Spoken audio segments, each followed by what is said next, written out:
Thank you. Mr Farage, 2.5 minutes. Thank you. As Mr Moscovici said at the start of this, the leak of all these papers and lists of people with offshore holdings has come about because of the Society of Investigative Journalists. But what's not been said this morning, and I think is relevant, is that the funding of these investigations came from one George Soros. Now, I say this at a time, I'm going to come back to so what, and it may have some personal interest for you as well.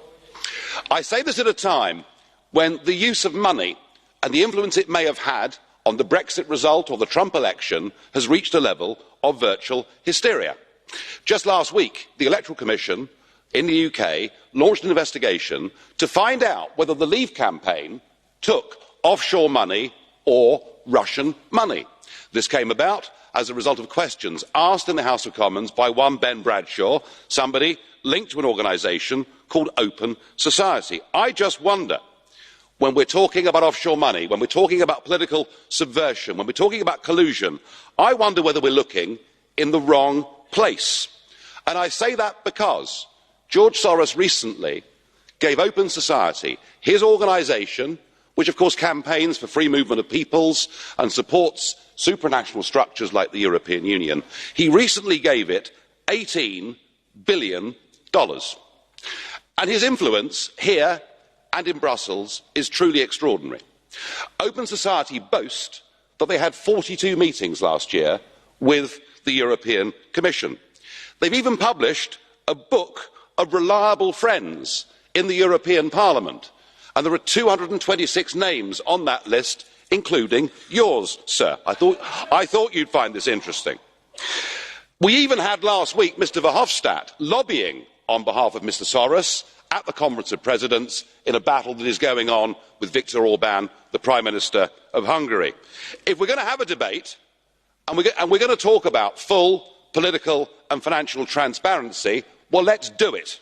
So I should be writing today to all 226 of you, asking some pretty fair questions. Have you ever received funds, directly or indirectly, from Open Society? How many of their events have you attended? Could you please give us a list of the meetings of all the representatives, including George Soros yourself? And I think this Parliament should now set up a special committee to look into all of this. And I say that because I fear we could be looking at the biggest level of international political collusion in history. Mr Farage, there's a question from Madam Regner. Will you accept? Yes. Please put the question. 30 seconds. Thank you. You are diverting from the subject. We are discussing the subject of the Paradise Papers here. Are you in favour of the fact that in the British Virgin Islands and other tax havens there are tax structures that remain permissible? Yes or no?